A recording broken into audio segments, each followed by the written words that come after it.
There you go. All right. Hey, I'm Tamsen Webster, author of Find Your Red Thread, Make Your Big Ideas Irresistible. And here's the best piece of advice I ever got. It is that you don't get to choose other people's interpretations of you. You only get to choose the experiences you offer.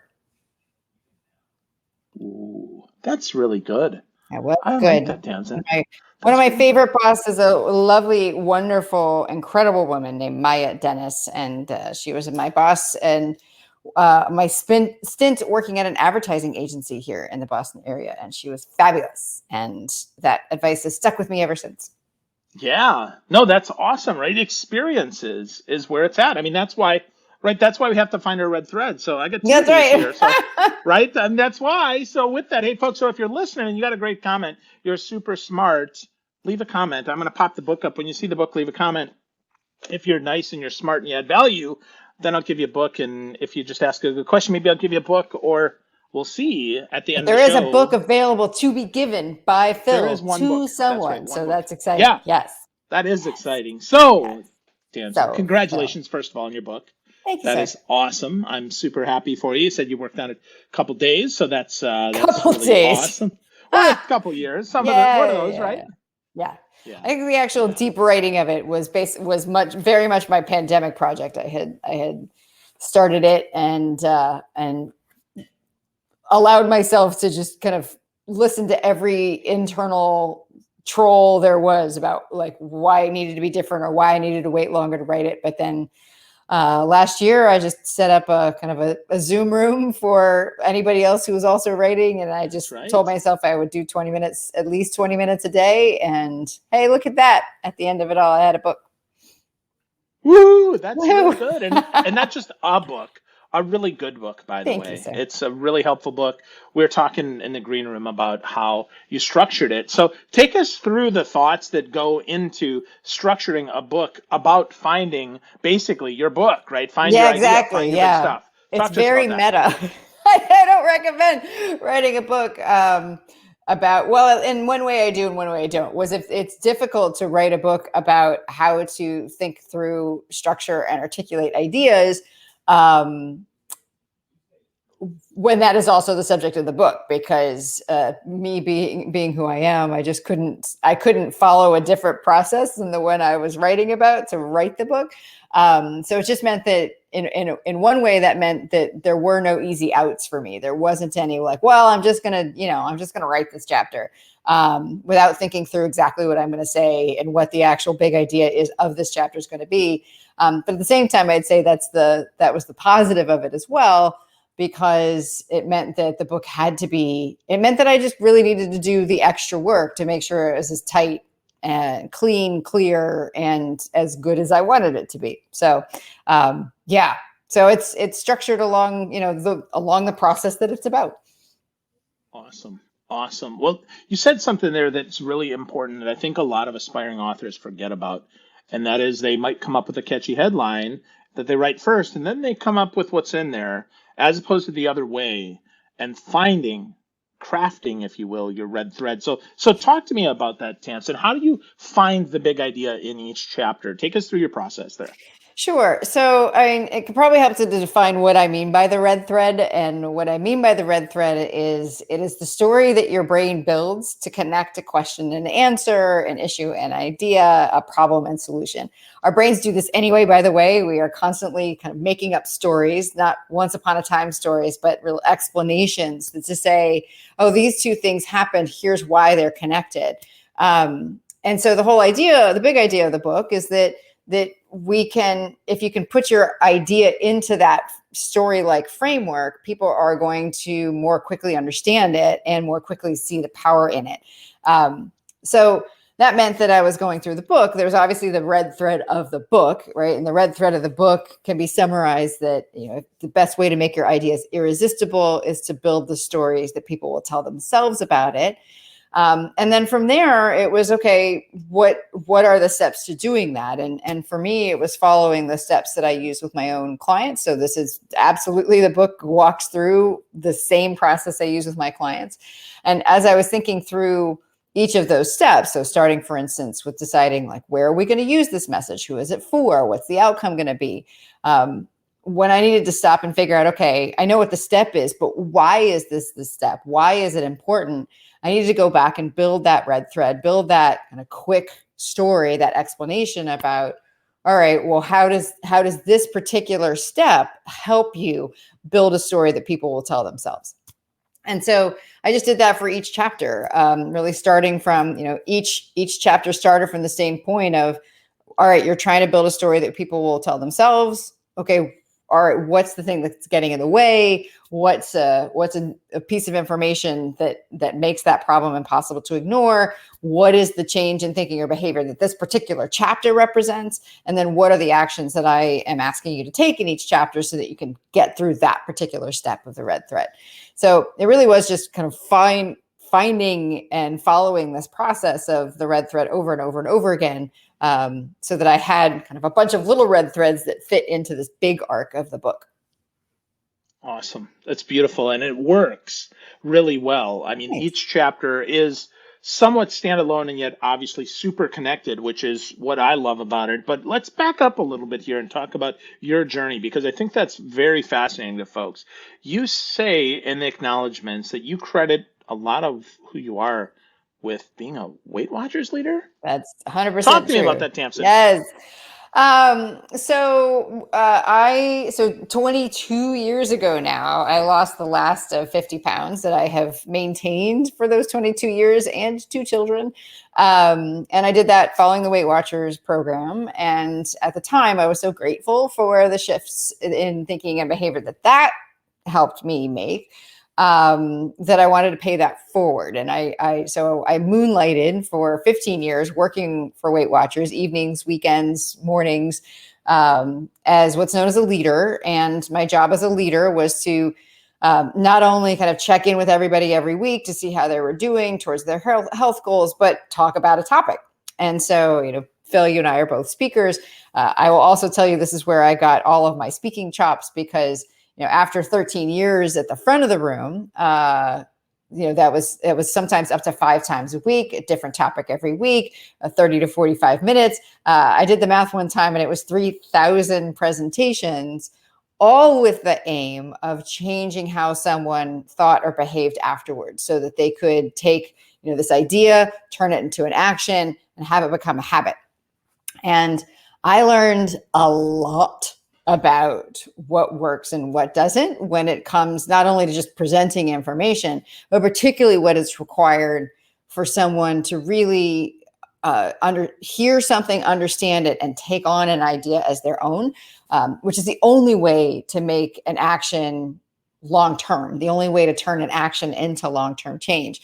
But it was a great challenge. And I always saw it as my kind of lab of really figuring out, how do you make things interesting? How do you make it engaging to people? How do you make it understandable? And then for my own sanity, how do you find just nearly infinite ways to talk about what I joke was probably only about 12 topics.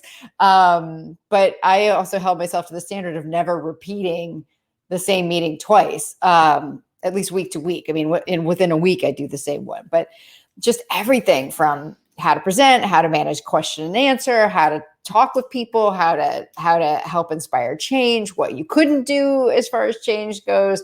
All of that I attribute to my time at Weight Watchers.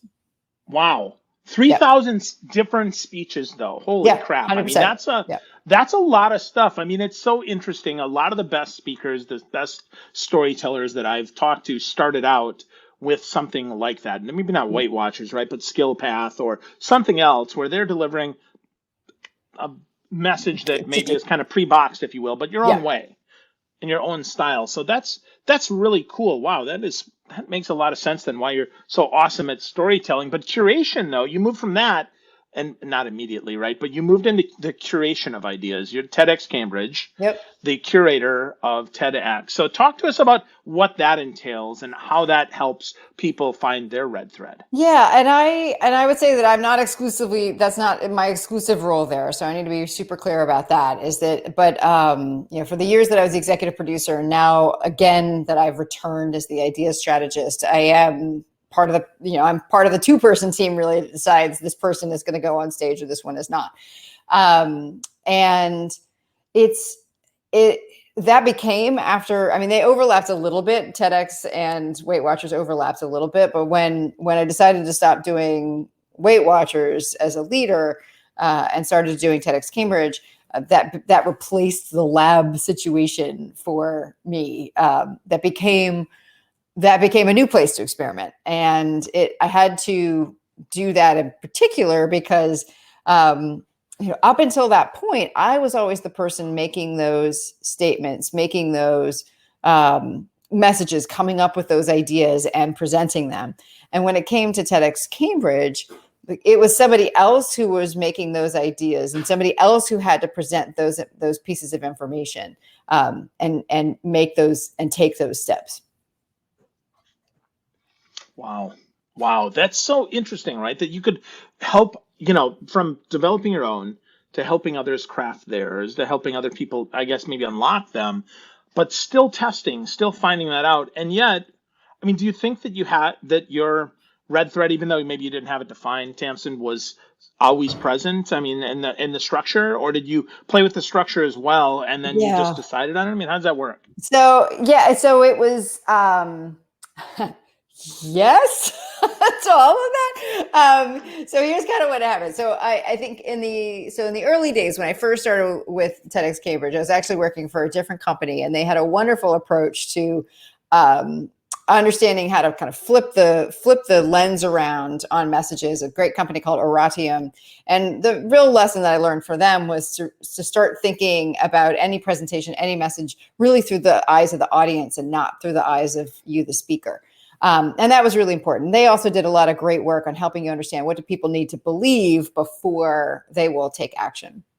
But when I started my own business about 5 years ago and decided to kind of branch off from Oratium, I needed to come up with my own intellectual property, like entirely from scratch.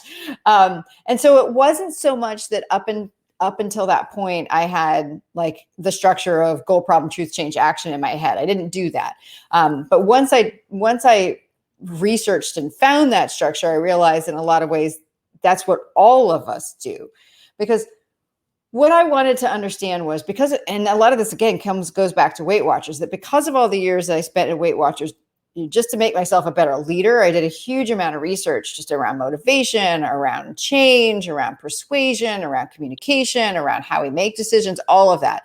And so I had all of that in the back of my head, plus the teachings from Oratium. And I was like, okay, I need to make this as simple as possible, and it has to be as rigorous as possible, because at TEDx Cambridge, these are Harvard, MIT doctorates. Like they are a tough audience, and these folks have been writing books and writing papers and teaching classes for years and years and years. And if I'm going to come in and be like, no, actually, you need to flip that on its head, like it had to be rock solid. And as close to as I could get without being a doctorate myself, to being kind of that rigorous in its approach. So it really started with saying, okay, well, how, one of the things I knew from doing all that research before was this idea about how we make sense of information out of story. And so I really started to go there. And so I knew that piece. And then I also was facing this problem that not only myself, but a lot of the folks I was working with TEDx Cambridge did not consider themselves to be natural or good storytellers. So here was this tension. Everyone's like, oh, you've got to tell stories. That's how we make sense of information. And I'm like, I am crap at story. And I'm not comfortable telling stories. So I was like, well, there's got to be like, well, how do you actually build one? Because maybe if we can figure out how you build a story, like truly build a story, then I can get some insight in how do our brains do it. And that was really the process of saying, okay, I'm going to look at what are the conventions of stories that are out there. Like, what do all stories have? Not just the hero myth, not just, but what conventions do all stories have that create the transformation that all stories are about? And do they map over to things that the brain uses to make sense of information? And it turns out that it does. And while I don't have the primary research that says that like these are actually the 5 ways, I do have now 5 years of testing this and on hundreds of people at this point and hundreds of organizations to say, yeah, actually, if you can include these 5 elements in how you talk about any idea, then your idea will make sense because you're supplying the story structure that somebody's brain is looking for anyway. Wow. Wow. So you broke that down. You gave us 5 ways there. I just want to recap them for folks that are listening because you hit them pretty quick. Goal, problem, truth, change, and action. And if you get a copy of the book, right, of Find Your Red Thread, which I've got 2 of, if you're listening, thinking, hey, I want a copy, buy one, but you can also win one. Leave a comment, right? Let us know that you're listening, that you're watching. Those are the 5 simple truths, if you will, of a great story. So, Tamsen, which one do you find that most people leave out the most often in the stories that they have? Okay, it's the one that they leave out the most often is the truth, and followed very closely behind by the second part of the problem. So, the truth one, here's the thing. A lot of us have been taught well that if you're going to present a solution, you also need to present a problem. And that's where a lot of people stop. And there's a really simple way to demonstrate how that actually isn't enough.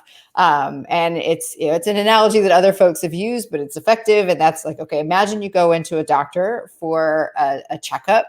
Let's say it's a new doctor.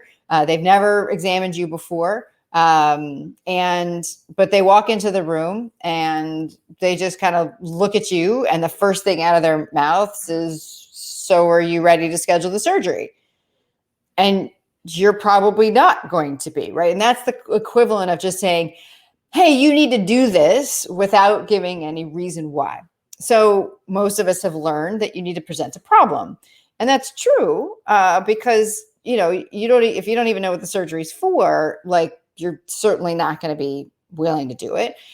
But so you can do it this way. You can say, okay, let's say I do this. I walk in and I say, hey, there's a spot on your back. Are you ready to schedule the surgery? So now you know why it's happening, but you still haven't been convinced that there's, that you have to take this action because there isn't something that is kind of inarguable about that problem that makes that change necessary. And so this is what I call a truth because it's what happens in Once Upon a Time stories that's known as the moment of truth. I mean, every story has this.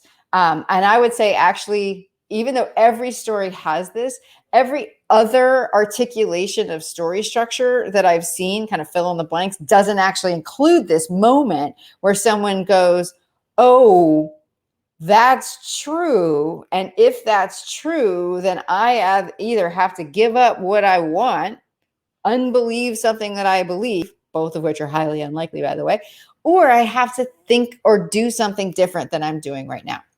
So this truth piece would be, in the case of my analogy, something like, okay, Phil, you've got a spot on your back. Based on what I'm seeing, right? It's the kind of thing that we would probably need to operate on. I know you're probably not ready for surgery yet, but would you be open to talking about some of the options? Like now you've heard something about that makes that a problem possible to ignore.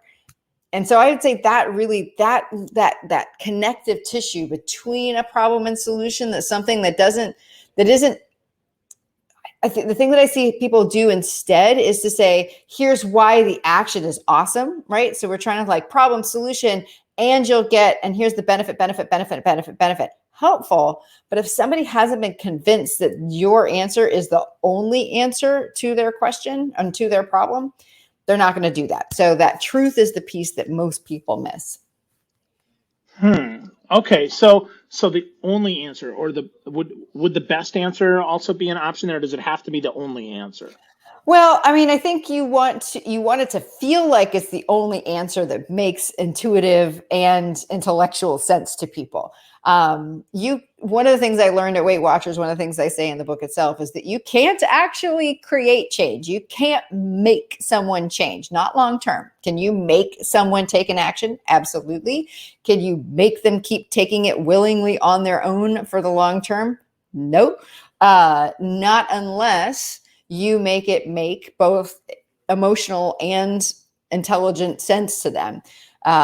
And so when you're presenting an option and, your idea, because I see an idea as being an answer to a question, you want to create it so that based on what that person wants and what they believe, you want them to feel like that's the best answer for them. And is it going to be the only one? No. But that's as good as you can make it. You can only create the conditions for change. You can't create change itself. And creating that moment of truth, that moment where somebody really has to decide, do I actually really want this thing that I thought I wanted? Am I going to deny a thing that I would otherwise have agreed to be true? Or am I open to changing my perspective on this so that maybe I could suddenly see things a little bit differently and then see a different path out? Well, yeah, okay. But that moment is necessary in order for that click, that kind of perma click to happen. Otherwise, people will kind of give it a try. And if if it works out for them long term, then they usually will go back and create a story about why it made sense. But I'm all about efficiency. Like from reading the book that I love Proverbs, and there's Proverbs, sprinkled throughout. A stitch in time saves 9 as far as I'm concerned. And why not just supply that story at the beginning rather than take your chances that maybe someone will convince themselves that this was actually the right decision. Wow. I love what you said there. Not only is the right decision only, but best answer for them. Yeah. Is something you said that really resonates in my head. And I hear that. I'm like, right. That if it's the best interest, if it's the best answer for them and it's all about them, correct, we have an opportunity then to persuade them, as opposed to, you know what, it benefited me and you should do this too, right? Benefit stacking is really tough. So I really dig that. And that's a great way to, to really think about any story, any conversation that we have.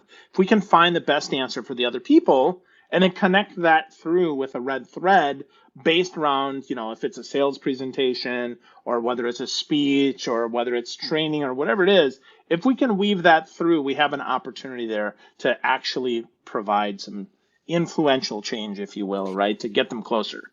Yeah, and change that isn't manipulative. And so it's for any of us who spend time talking about persuasion and influence, which all of this really comes down to.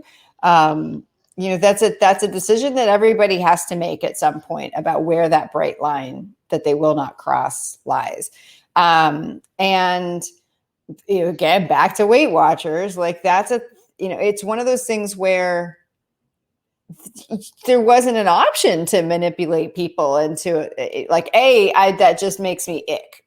But B, if my goal was to help people make a long-term, if not permanent change, you cannot manipulate people into a permanent change. You just can't.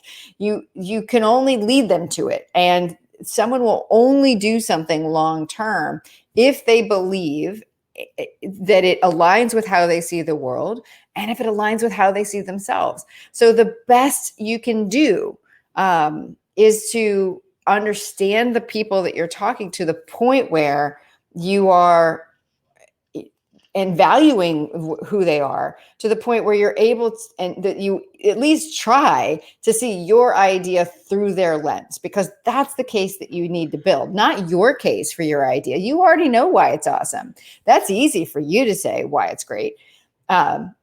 It's a lot harder to say why somebody who is a skeptic or someone who doesn't know anything about it would be convinced that it's great. But we all know that it requires something else than just being told that there's benefit to doing something. Because if we did that, there's a million things that each of us would do, right? And there's a million reasons why we have come up with ourselves, why we don't do them. And so that's where it really comes down to, I just believe that so passionately that you can't create change. You can only create the conditions for it. And to do that ethically, the only way that you can do that is to do it from the perspective of the person that you're talking to. And so that you're saying, based on what you want, based on what you believe, here's why I believe this is the right thing for you. And you can disagree. You should disagree if I've got it wrong. But anything else is trying to get someone to want something they don't want, or to believe something that they don't fundamentally believe, or to make them feel wrong about any of that. And making somebody feel wrong about how they've lived their life to this point is usually a surefire way of them getting them to reject anything that you're about to say afterwards. Definitely. Wow. Well, so in the book, you say one of the most important conditions for change is that a person feels in control of themselves, their lives, or their choices. And I think Yep. that supports what you just said there, because we change for our own reasons. We don't change because someone else told us to, no matter how great the story is, no matter Right. how compelling the reason might be to us. If it isn't our own idea, well, we're not going to change. So how do we get started with that, Tamsen? Obviously, right, we should go to redthreadbook.com and get a copy of the book, right? But if we're to get started along this path and maybe Yep. start exploring how we do this, what's a great way to get started? Great way to get started is with the goal, which is that first piece of the red thread, because that's where the story starts. Any great story starts the moment we know what somebody wants. We lean in once we can sense that somebody wants something that they don't have, and if that person wants something that we don't have, then we are super interested in it. So that's the reason why, if you're just starting to think about this, one of the first places to start is to say, what question is my audience, whatever they may be, whoever they may be, what question is my audience asking that they haven't yet answered for themselves, and for which my idea is an answer? Because sometimes people say, okay, the book's called How to Make Big Ideas Irresistible, make your big idea irresistible. What's a big idea? And to me, a big idea is any idea that answers a question that people haven't answered for themselves yet. And so that's where I would suggest that people start, is what is a question? What question does your idea answer that people haven't answered for themselves yet? Because that flipping it around, right? That allows you to say, not just like, here's the question that it should answer, here's the question they should be asking, but what question are they actually asking right now? And that's really the first step to putting yourself in your audience's shoes and to building their case for your idea. Wow. That is fantastic, Tamsen. Thank you for that. Absolutely.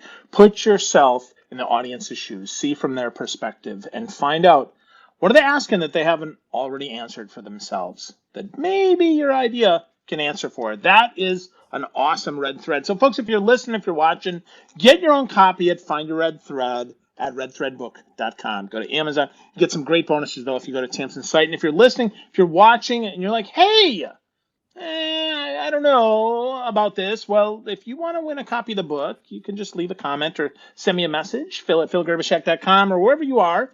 Reach out and let me know, like, what do you think about all this stuff? What are you thinking? If it's a good question or a good story yourself, well, maybe I'll get you a copy of the book. So, Tamsen, I'm so grateful that you spent some time with me today. I love your book, and you are just the best. Thank you so much. Thanks, I really appreciate Phil. you. My pleasure. Well, you helped me so much 5 years ago. We were talking about this in the green room, where you and I went to our first. Well, you were at my first National Speakers Association Influence Conference, and you were such a lovely human and have continued to be. So thank you so much for all your help and support. Oh, it's totally my pleasure. We got a couple folks on. Lisa Gonke says, two wonderful people. Thank you, Lisa and Denise Yon. Denise? Denise is awesome. She's got some great books too. So everyone watching, listening, paying attention, go find your red thread. Go to redthreadbook.com and get to know my friend Tamsen Webster just a little better. Yes, Kyle is complimenting our glasses, Phil. So There we go. Kyle, you are the bomb, man. Thanks, buddy. Yep, we got the on fleek here with the glasses. I got the red ones for Tamsen, and Tamsen's got her fancy ones for me. That's right. We're glad that you're here. Wild and crazy for my friend Phil. That's it. Good times. Thanks, everyone. Awesome. Thank you, Tamsen. See you soon.